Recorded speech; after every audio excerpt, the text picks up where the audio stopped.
Hello, and welcome to the Path of Most Persistence. This is a place where we hear and share tenacious stories of overcoming obstacles with our partners who dare to share a bit of their own personal paths. Yesenia Salazar recently graduated from Texas A&M University with a Master's of Science in Nuclear Engineering. Her research focused on spent nuclear fuel with an emphasis in storage and reprocessing. Now, Yesenia is beginning her career in nuclear engineering at the Naval Nuclear Laboratory. Yesenia, it is so great having you on with us today. Thank you so much for having me on. I really appreciate the time and effort. Wonderful. I know that I came to know you here at the NESC because you were working here, and I know you studied along with Dr. McDevitt. But I want to know, because this is very new, congratulations on your new position. We're thrilled for you.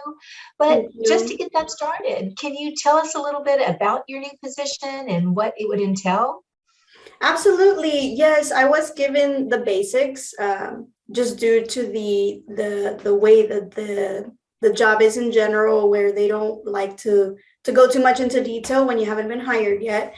But I did get to ask a lot of questions, and they did get to clarify a lot of the details of the job position. And it would mostly deal with trying to safely take the spent fuel from submarines and putting it in a safer place, and just going about managing the safety procedures of all of that with a team of others during varying shifts, and making sure that everybody's handling their part safely, and that we don't have to worry about, having to spend extra time fixing stuff that we could have done well from the get-go. Great, thank you for that. And I'm just wondering, as you're speaking and you mentioned submarines, is this where you thought you would be, Yesenia? Is this the job that you always wanted? Did you think you would land here? No, I'm not saying no because this is so different than what I expected, but I haven't had so much of a exposure into other things around. I had the exposure to what it's like to be a teacher. I had the exposure to what it's like to work in an office or assisting others, being part of a group. But this whole situation, even before, when I was first hearing about pursuing a career in nuclear engineering, it was all very new and a little intimidating. But because it was so new, it seemed like failure was not really going to be on the table, not because, I'm an A+ person, but more because it's so new that even failure was going to be an experience of its own, and something to talk about, something to share, regardless of where everything would turn out. I appreciate that. And I really want to know, about your experience here at Texas A&M and your master's degree. Did you ever experience any type of failure? Was it all just easy breezy for you? I think I would say in the time it very much did feel like failure, but because I didn't know what the process was like for grad students in Texas A&M. As an undergrad, you would always be told, I know where I went, I would always be told, well, your first semester really determines how your experience is going to go. And if your professors find that you're not making the grades they expect you to, which is A's basically, then they're probably going to talk to you by the end of the first semester and tell you that you either need to step it up, or that you should consider other options and drop out and do something else. And that was always in my mind. So anything that fell in the category that could lead to that seemed like failure on my part. So when I would spend a lot of hours studying and I would still get a C or a D in a test or something of the sort, it would be very discouraging. But then when I would talk through it with my advisor, Dr. McDevitt, or with my lab manager, Delia, or Louise, it was very different. They would say, honestly, you can pretty much keep going until they tell you that you have to leave. So yeah, after that, it didn't feel so much like failure. It just felt like a very slow progression of steps. So let me interrupt for a moment. As your advisor, and now we've known each other for quite a long time now. Kind of remember when we first met, you were still a undergraduate student at the University of Houston downtown, and you were seeking where to come. And I remember you coming up and interviewing a bunch of professors or interviewing with a bunch of professors here at Texas A&M, and that was our first conversation. And I remember being finding the fact that you came and were carefully trying to come was very notable. Not every student does that thing on their own initiative, so that was one of the things that I remember, in a sense, helped me take a chance on accepting you into the group. And now it's been several years later. You came from a totally different science field. You were in mathematics, but you had done a few nuclear things, a few materials things. But the journey from there to what you know now, I don't know, you want to talk a little bit about knowing now what you didn't know, kind of what kind of hills did you have to climb? Because my own personal impression is that you pretty much had to create an entire ghost undergraduate background by taking more classes or knowing new things just to get up to the beginning of grad school, in a sense, because you came from such a different field. Can you talk a little bit about how that journey? Yeah, and honestly, I think the journey for undergrad, it was very similar to grad school. Everything was still very new. When I first started my bachelor's, I didn't have much of an idea. I was the first one in my family from both mom and dad's side to go to college in the United States. So everything was so intimidating because, yeah, the first thing that comes up is, well, it's expensive. And then the next thing that comes up are loans and all of that stuff. The financial aspect of going to college comes up first before you really think about what you're going to do actually, or what parts you're going to enjoy. And the college I went to, I didn't know at the time, but it wasn't your typical college life student type of scenario. Like, it's right in the entrance of downtown. So you think that means more parties and more life, but oddly enough, at the time, it wasn't the case. And it was more like just, I think in my experience through undergrad and then grad school as well, it seemed like it was more intimidating to think what could go wrong or where you could mess up than to actually do it and then see what happens. Luckily, upon my first semester, I encountered a scholarship program, which they really encourage undergraduate research, and they claimed that that would really open doors for you. And I had to take their word for it because I didn't have anybody else to ask about that. And they did focus. One indication that I knew they were right is because they also focused a lot on getting grants and scholarships to grow their own small laboratories in school, which again, I was told that not every university had that. And I hadn't been to other universities. And at the time as well, it was either picking University of Houston downtown or UH Central, and everybody raved about UH Central. UH Central is the heart of Houston, it seems.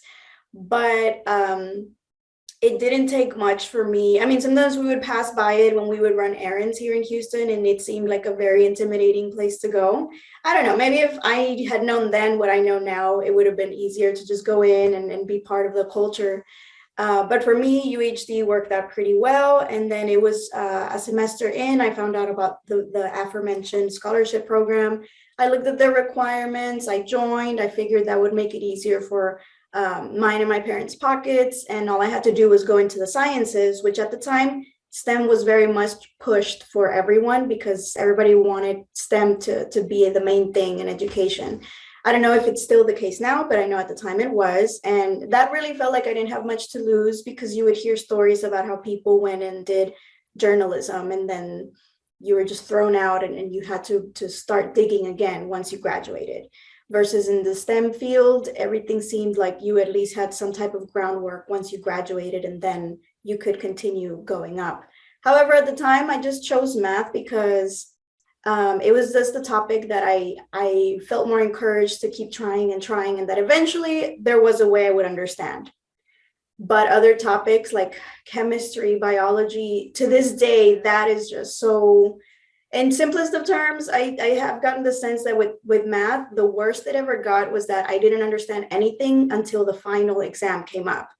But with biology and chemistry, even my friends that later became doctors, they said, no, for us, it was all memorization for 4 years and stuff didn't make sense until we went to grad school, if we went to grad school. And I felt like, I mean, to each their own, but I know that sometimes slow gratification can be amazing, but that I couldn't do that one. but it was good. UHD, there was a good community there, especially with other people in my position, being the first one in their family to go into the STEM field. And we all felt, for lack of a better word, just very naive and dumb doing everything. But it felt funny to still do it because it was like, well, we have each other. So if we fail a test, we're going to go and order. At the time, there would be a McDonald's 50 nugget special for $20. And that's how we would cope with stuff. But it was exciting because UHC you also had a lot of transferring students, either from community colleges or from UH Central. So you still got to know what was happening in other cultures of universities.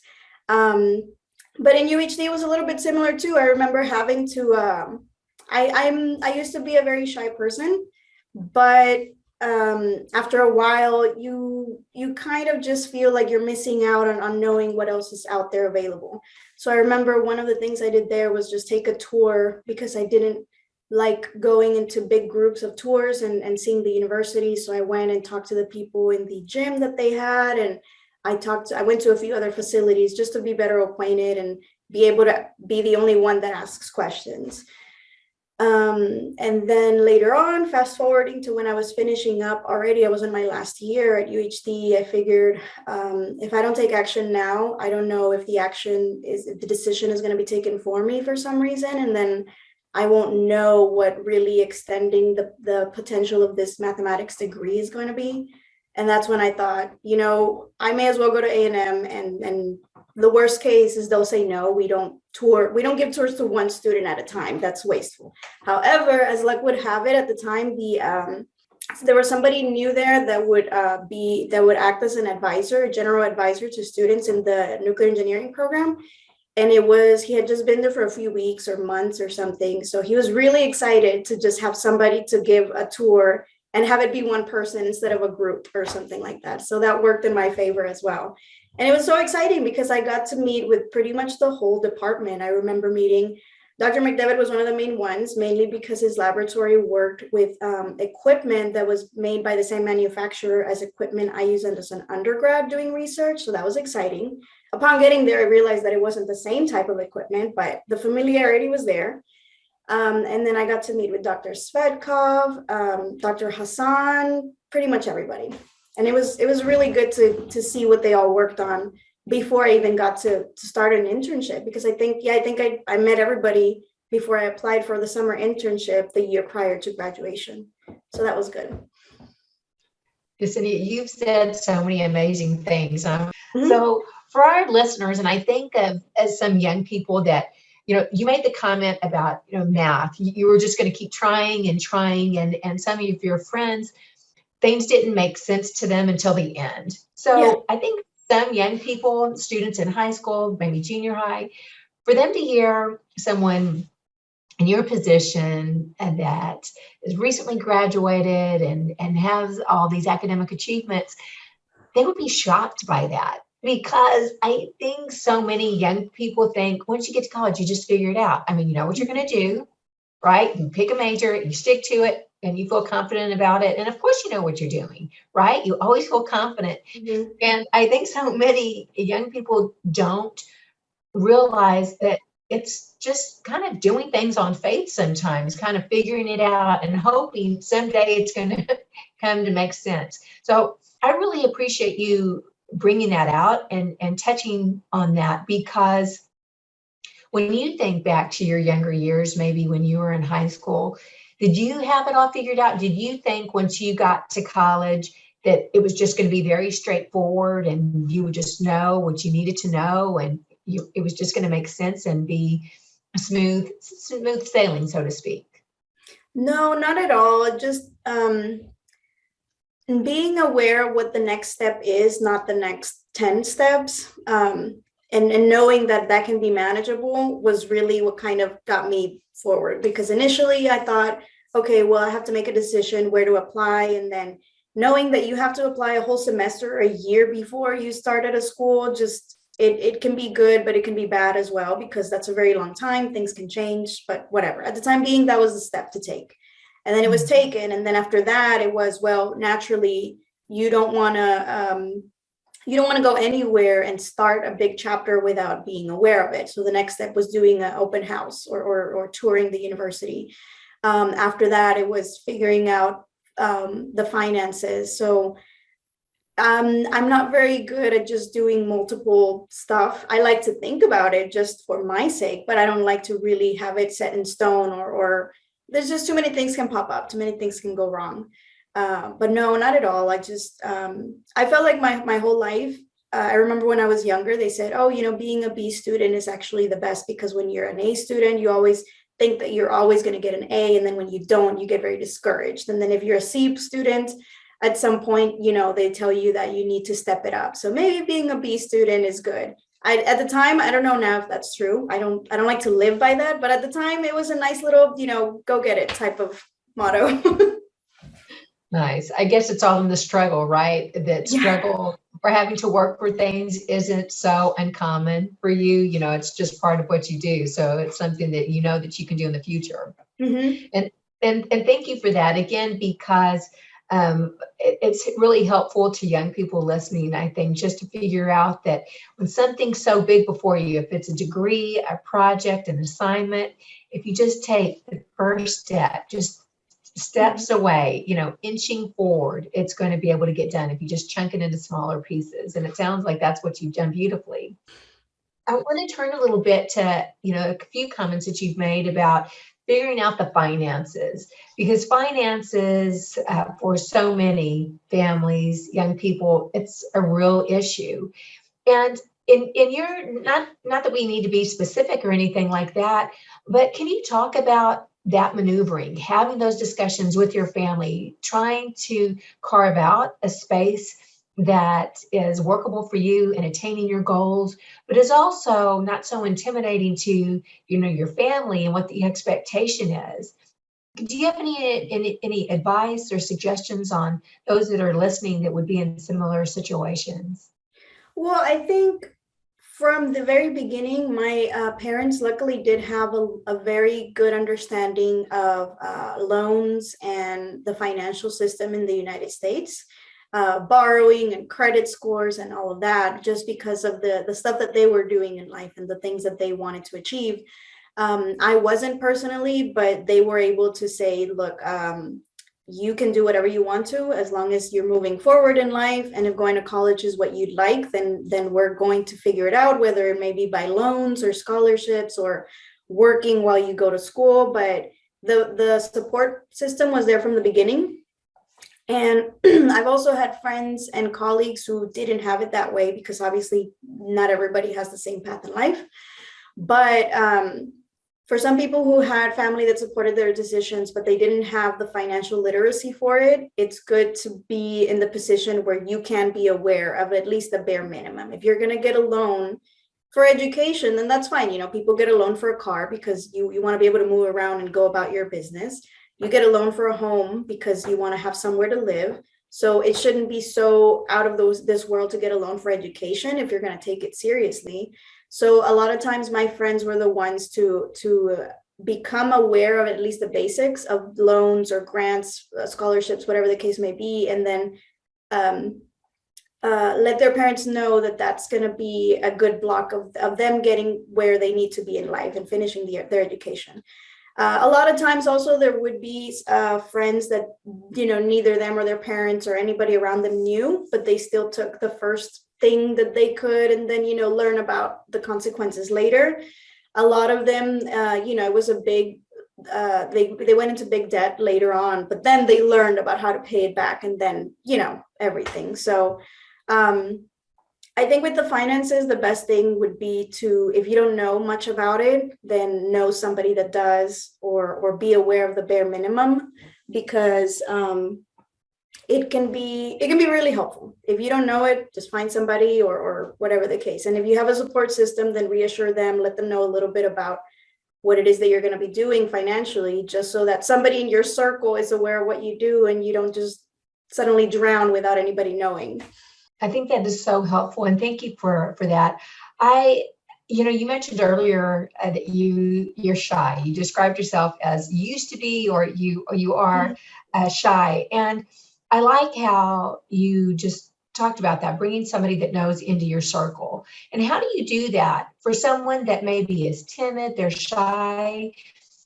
How do you find help for yourself or finding a resource? Because, sometimes our group of friends are just like us. They don't know. And sometimes they have a hard time stepping out of that circle because they don't feel comfortable with it. They're shy, they're intimidated, or feel, timid about it. So I'm wondering how you cope or did cope with the shyness aspect of your personality and finding resources for yourself. So for me, I got to a point where I felt like some of the consequences of my shyness really dulled what the potential for asking for help or for just talking to someone would bring. And it got to a point where I just thought, and then I was reassured by other people, whatever the case may be, the worst thing that could happen is they say no. Nobody's going to say, we're kicking you out of this university because you asked too many questions, or we're kicking you out of the scholarship program because you asked all the wrong things. So eventually, I don't know if there is still a shy aspect to myself, but it was mainly just realizing that there's too much to lose if you still stay close to yourself, and there's a lot more to gain, whether it's good or bad, if you just go out there and try to get information from someone. Luckily now there's a lot that can be done. There's a lot of information out there and there's a lot of resources, but it still doesn't replace being able to call somebody on the phone, because sometimes I've also seen that in a lot of places, like the people that work in the scholarship offices or wherever it may be, it actually brightens their day to know that somebody's calling them to ask them about what their job title is. And everybody just feels more productive when more is being shared. Just to add a comment on top of that, I already mentioned it, but the fact that you actually came to see me had an impact on my impression of you.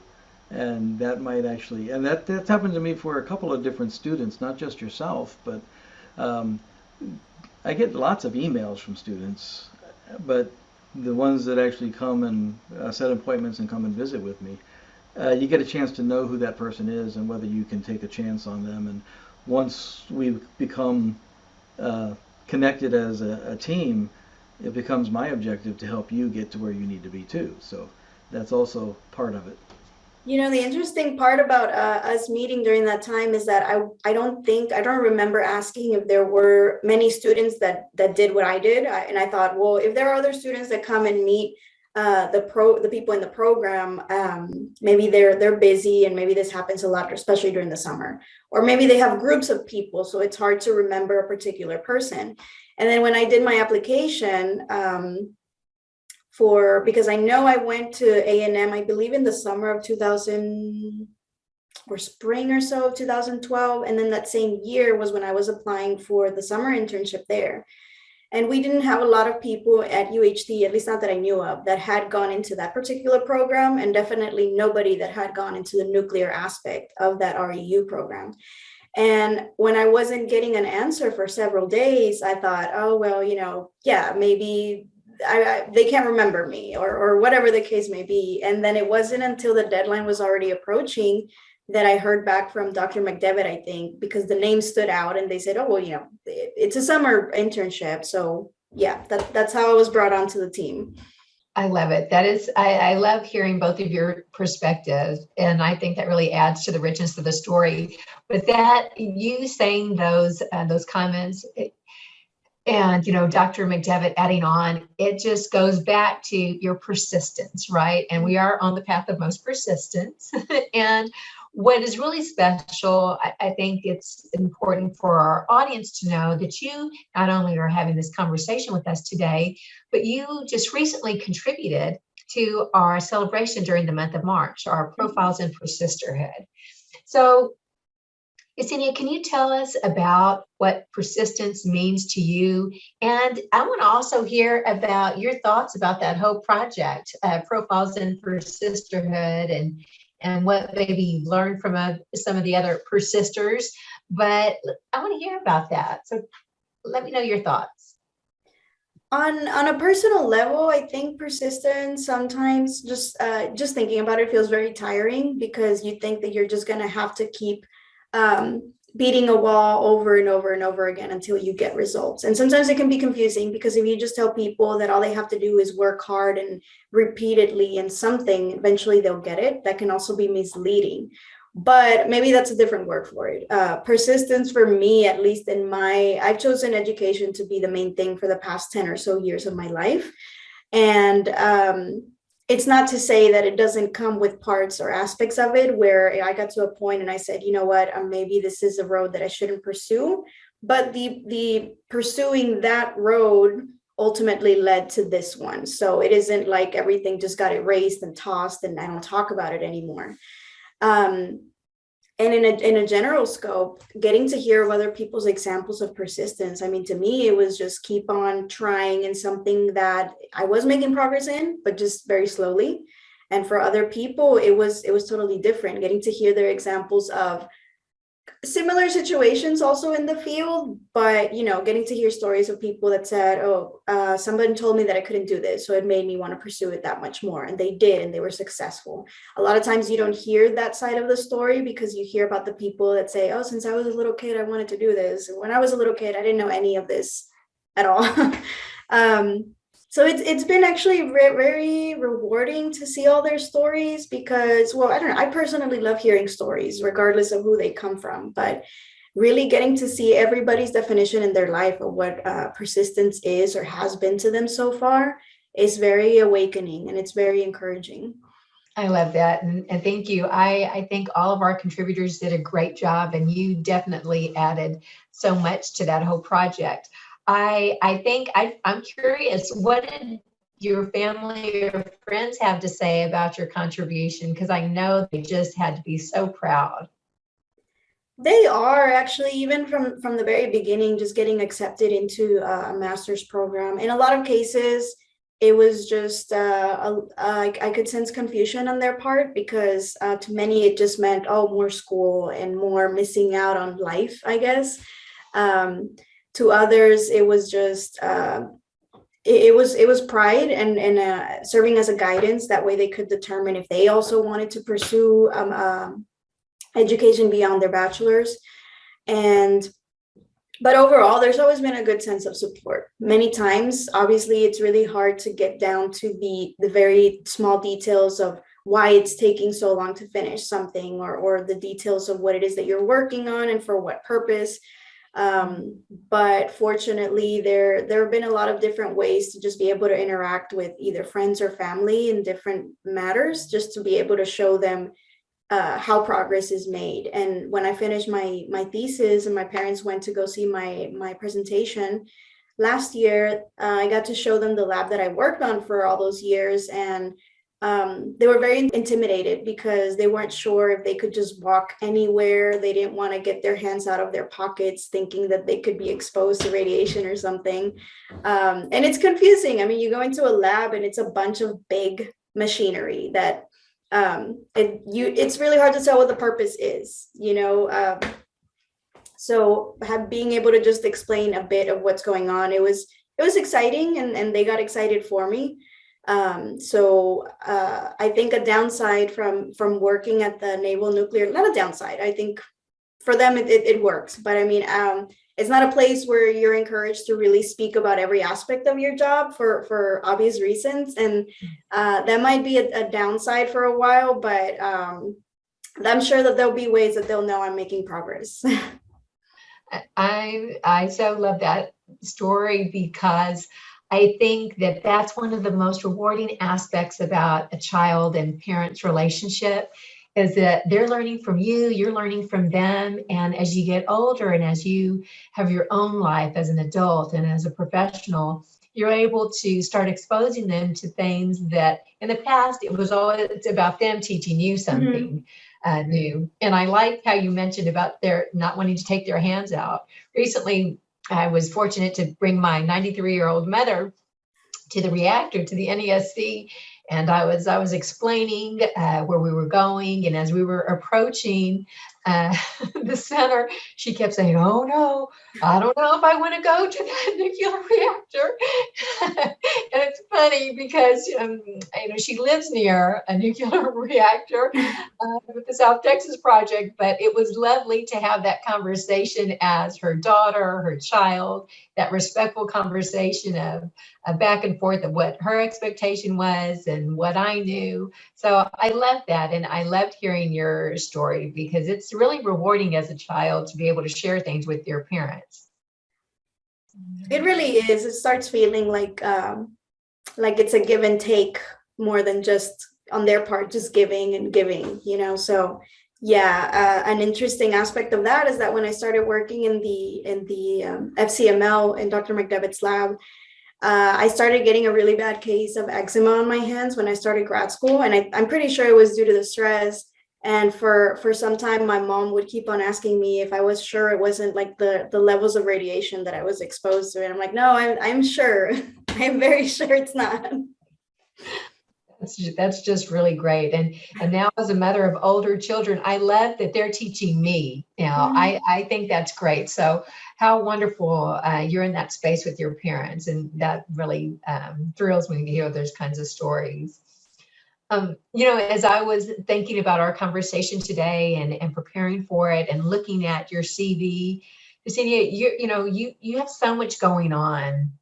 And again, it's been such an honor to work near you and with you and to know that you're going on to do great things. I know you're going to have great accomplishments. But I also know that you have a creative side and you have hobbies. Do you want to talk about any of those things? Absolutely. Yeah, something just completely aside from calculating and having to think very critically about every step. A few summers ago, my friends and I wanted to do painting with a twist, but none of us were in a financial state to be able to do that frequently. So instead, we just decided to buy supplies and do it at home. We would see YouTube videos on acrylic painting, and we started going on about that. It's been fun. It's been fun to be able to do that. And some of them have kids, so they're able to bring their kids over and they also get to do that part. One thing that I would like to get into more, at least later on, would be into sewing and making clothes, but I know that's going to take a little bit more time. And then as far as just incorporating creativity in the field, anytime that I was assigned to make a PowerPoint presentation, I always have and probably always will incorporate animations and extra stuff just to make it more like a movie. I remember when I was an undergrad, I had to make a presentation for one of the times that I got to present nuclear-based research with people from A&M. And my PowerPoint were so large that it was almost, you couldn't send it on its own through email. And my friend said that I should just put a preliminary slide in the beginning and say that it's Yesenia Salazar Productions or something. It was taking up too much space. We love that. And listen, I think that it is so great. I love when people that have such a strong academic background, they're very intellectual, but they have this creative side because it can't help but feed each sides of yourself, right? Not only your soul, but your mind and how you create on both sides. If it's just on the very academic side or the creative side, it has to feed and enrich both sides, I think. And it sounds as though you're doing that with your work. At least up until now, it's been easy to do it. I hope it can be something that I continue to do, just because it's sometimes when the work gets a little too complicated, or you think, well, how can I go about presenting this to people that probably haven't seen this before and not be a situation where you feel like people are not paying attention, or that's going to be something that they forget very easily. Then just being able to add those little extra parts of work, it feels more enriching to the project. Absolutely. And it has to make it more interesting for those that are witnessing and looking at it. So that's wonderful. I'm trying to be cognizant of the time. And as we begin to start closing out our conversation, I'm just wondering, is there anything that you would like to talk about, to bring up, that maybe you had hoped we would discuss but haven't quite yet? I think for now, well, I know this is not an interview, like a job interview or anything, but as far as for me You getting never to know. know, You never know who's listening, yeah, so it that's might true. be. I would like to know at least where everyone is standing now, because I have been able to see the progress that A&M and the NESC has made into being a source of more information for people. For instance, making these podcasts and letting other people know what they're involved with and doing more extracurricular activities outside of nuclear. I know to me it seems like maybe it's been a difficult task because for such a long time it was such a it was such a precise type of field. You want to have the people that know what they're doing working there, obviously, and once all of that is organized and set, then you can go into the extracurricular aspect. So I wanted to know more or less what that's been like, mainly because I hope to be in a position to be able to do similar things like these, reaching out to the community, making certain things more accessible to everyone, not just people in the field. So I wanted to know, like, the take on everybody today, what that's been like, or what the progress has been like so far, where you see it going and such. That's a great question. Dr. McDevitt, lead us off.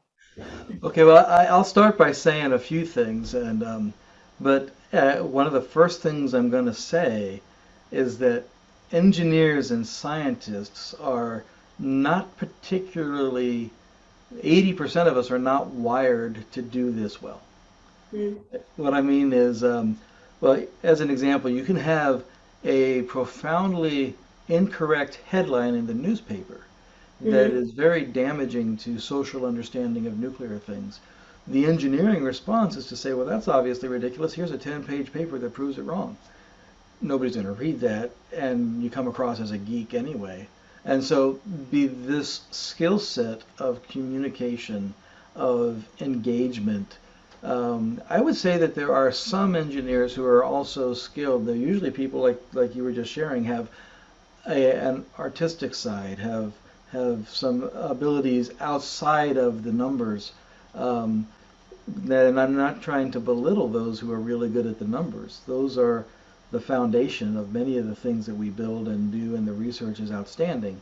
But communication and engagement in the community takes a dedicated mindset that is a little bit wired differently. And so as you look at, you've seen now, and you're talking to us now at the Nuclear Power Institute, part of the NESC, we have developed that second side of the house. We have the technology side, and we continue to grow and expand on the research side, but this growing in engagement, this idea that a podcast where you actually talk to people makes sense.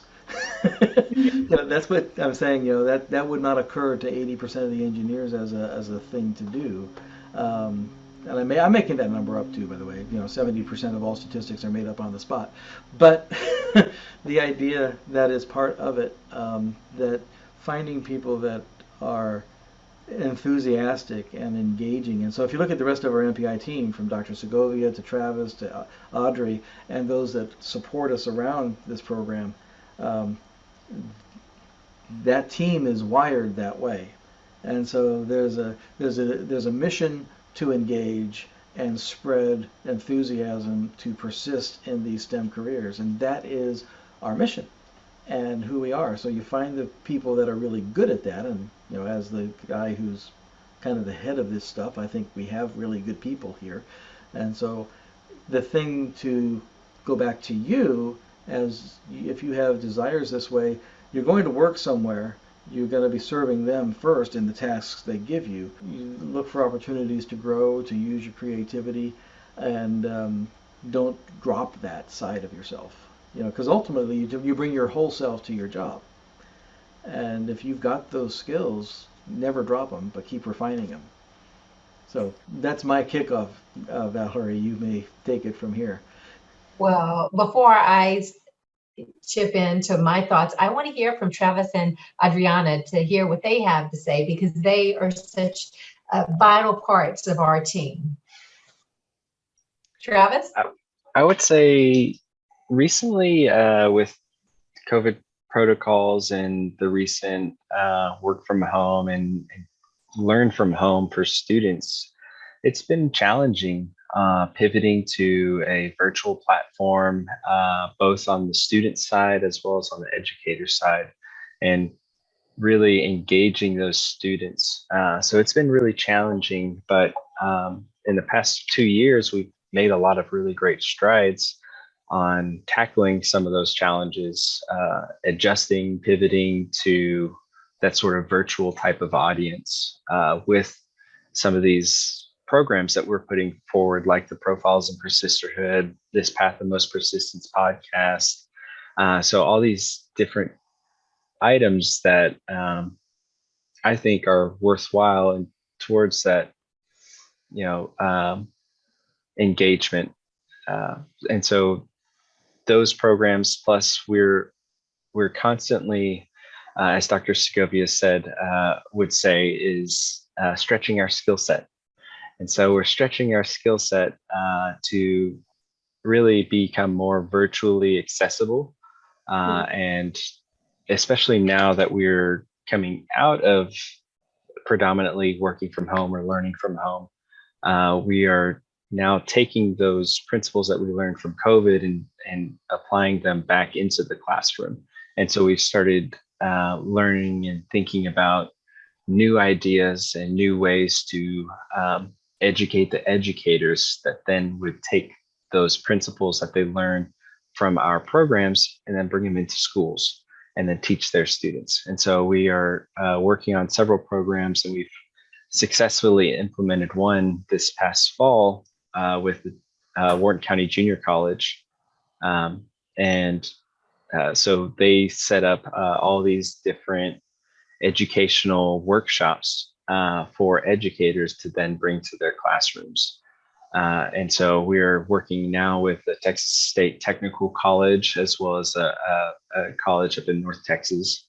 And so we're viewing these as very successful programs. And so we're expanding on them now with different entities or colleges and universities. So we're still learning, but I think the way we're growing and facilitating these types of educational programs, we're really making a large, substantial impact on the state of Texas workforce.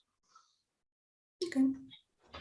And I think I came from a teaching background, so I was an elementary teacher before I started here at MPI. And I think we are doing something so amazing. We are planting seeds at such a young age when we go to these Science on Saturday events and the other initiatives that take place in the school setting. It's just amazing to see the students. They're having so much fun and they're falling in love with science without even realizing that they're falling in love with science. And I think that's so important because, in the classroom, sometimes it can be so hectic where we've got to get this in, this in, this in. And sometimes we forget to let the students explore, let them really ask those questions and then find the answers to those questions. So through MPI, we're able to allow them to have fun, give them those activities and show them that, okay, science can be fun. It's not always this, and this. I can ask questions. I can let my mind wander and do experiments to find those answers. And like I said, coming from the education field, that's so important and amazing to me. And with our initiative, Profiles in Persisterhood, and even with our podcast, I think it's so important for especially, young students to see that it's not always easy, but that's okay. They can still achieve greatness. And I know as an adult watching and reviewing our Profile and Persisterhood submissions, it's like, okay, wow, I'm inspired and I feel like, I'm like an adult. I should know what I'm doing, but I still see this as like, you know what, like I can do that. And I think that's so important, especially with some of those students who don't have those role models in their lives.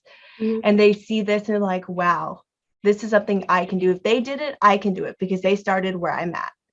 So yeah, I think we're doing some amazing things and I'm excited to see all the things that we're going to do in the future. Just to wrap it up, because as you can see, Yesenia, we have such a passionate team. And the thing is that for us and you looking forward to doing something similar out in the future, I think it's about just acknowledging everybody has something to give. Everyone has something to offer. And we're all connected in one way or another. I think too that no matter your age, if you're just getting started or if you're well into your career, you can always be inspired. You can always do something new. And even though maybe your background wasn't, because my background was never technical, that's for sure. But here I am in the middle of this all. But I think it's a wonderful thing to encourage people to be, of course, academically minded, but to continue with wonder and delight and trying to find pathways just to inspire each other always, and to bring out everybody's gifts, because everybody wants to be recognized, right? And especially with all of our networking, we have such rich individuals within that network. If we can just all give them an opportunity to share what they have to offer, because so many people, like you mentioned earlier, people just want to share what they know because they want to be of service underlying. So that's what we try to do. We just try to bring all of our partners to the table and to highlight their abilities. And while we're doing that, they're going to inspire someone. It might be one person, it might be a dozen people, but everybody can inspire someone out there. So we know you have. And again, we're so thankful for the conversation today and all you've had to offer. And I'm just wondering, what's next for you? I know you're starting a new position, but as we close out, what's next for Yesenia? Well, yeah, besides starting the new position, it'll also be starting in a new state. I hope to visit it before I actually move there, but I've gotten to get a lot of people's perspective on their experience being there, living there, whether temporarily or in long term. So I'm actually pretty excited of a change of scenery. And then luckily I was assured that if for any reason I still, after a while and after my training in this position, I felt like I didn't fit into that state or the city or whatever the case may be, that they would allow me to transfer to a different state. So that felt reassuring. It seems like they're looking out for their employees and their well-being. Other than that, as far as long-term goes for this career, it's really hard to say, but I know right now that due to the work that I did with Dr. McDevitt and the group and with a focus in material science, I know that that's also something that I would like to pursue in the field and not leave it behind me or just as a chapter in my life. So for now, that's something that I would like to pursue in the future as well. And as a closing comment as well, I would like to say that I appreciate all the work that is being done in outreaching as many schools, as many people and students, because having that awareness, just knowing what is actually nearby. I mean, when a lot of people, when they think nuclear power or nuclear reactors, they think more of the disastrous aspects that have happened in the recent decades. But also not a lot of people know actually that there are reactors and nuclear power plants in Texas. A lot of people actually became aware of nuclear power during the most recent hurricane that affected the Houston area, just because we got to know that a nearby city was actually keeping the lights on because of their nuclear reactor. And I know for me and for a lot of people in my position or some of my friends even, we had a more or less slower starts in our careers because we didn't know what was out there. And if anything, not knowing what's out there might be more intimidating than just going for something. And I know that other generations younger than us, I have a brother that's 6 years younger. I know that's very intimidating for him too, not knowing what all you can do, because you don't go out there and really see what people work where and what their duties are. You just go about your day, you do what you need to do and come back home. But knowing that whatever it is education you pursue, that it's not going to go to waste, it's not going to feel like you just wasted time, that it can still be applied elsewhere. Or I mean, you've all said that your backgrounds have mainly been different and you didn't expect to be here. I hope that that's reassuring to anybody that listens to the podcast and becomes aware of that. I love that. Thank you so much. And I hope that all your goals are reached. No doubt they will, and your dreams come true. That's going to happen for sure. But to our audience, thank you so much for joining us today. I hope you listened to the entire conversation and all of our other conversations. But as we close out today, I'd like to invite you to be more like Yesenia. Let's be aware. Let's keep trying. Let's keep creating, and most importantly, let's keep persisting. Thank you and have a great day.